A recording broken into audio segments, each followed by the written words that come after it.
Cockroach जनता पक्षाचे संस्थापक अभिजित दिपके पुन्हा एकदा चर्चेत आले आहे। त्यांच्या कुटुंबाच्या आर्थिक व्यवहाराची चौकशी करण्याची मागणी माहिती अधिकार कार्यकर्त्यांकडून करण्यात आल्यानंतर त्यांनी प्रथमच या संपूर्ण प्रकरणावर सविस्तर भूमिका मांडली आहे। नमस्कार, मी पूजा आणि तुम्ही पाहत आहात द खुर्ची। अभिजित दिपके यांनी सोशल मीडियावर एक व्हिडिओ शेअर करत आपल्या शिक्षणाशी संबंधित अनेक प्रश्नांची उत्तरे दिली।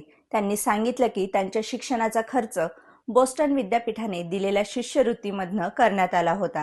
याशिवाय त्यांनी शैक्षणिक कर्ज देखील घेतले होते आणि ते कर्ज अद्याप फेडायचे असल्याचे त्यांनी स्पष्ट केले।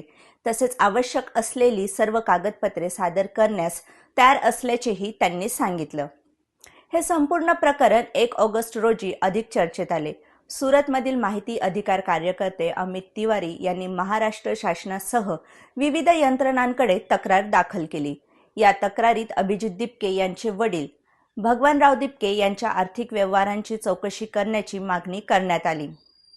भगवानराव दिपके हे महाराष्ट्र औद्योगिक विकास महामंडळ म्हणजेच MIDC मधील निवृत्त कनिष्ठ अभियंता आहेत। सरकारी नोकरीतून मिळणाऱ्या उत्पन्नाच्या आधारे मुलांना परदेशात उच्च शिक्षणासाठी कसे पाठवण्यात आले असा प्रश्न अमित तिवारी यांनी उपस्थित केला आहे। अभिजित दिपके यांनी कॉकरोच जनता पक्षाच्या आर्थिक धोरणाबाबतही आपली भूमिका स्पष्ट केली। त्यांनी सांगितलं की भविष्यात पक्षासाठी निधी उभारण्यासाठी लोकसहभागावर भर दिला जाईल आणि आर्थिक व्यवहारांमध्ये पूर्ण पारदर्शकता ठेवली जाईल।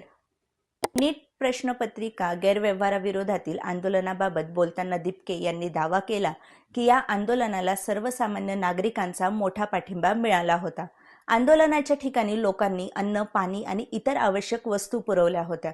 दुसरीकडे आंदोलनकर्त्यांच्या कायदेशीर मदतीसाठी खासदार कपिल सिब्बल यांनी आर्थिक मदत जाहीर केल्यानंतर या प्रकरणातील आर्थिक व्यवहारांबाबत अनेक प्रश्न उपस्थित करण्यात आले आहे। सध्या हे संपूर्ण प्रकरण सोशल मीडियावर चर्चेचा विषय ठरले असून पुढील काही दिवसात आणखी घडामोडी घडण्याची शक्यता व्यक्त केली जात आहे। या प्रकरणाबद्दल तुमचं काय मत आहे हे आम्हाला कमेंटमध्ये नक्की सांगा। तसेच अशाच महत्त्वाच्या बातम्यांसाठी आमच्या चॅनलला सबस्क्राईब करायला विसरू नका।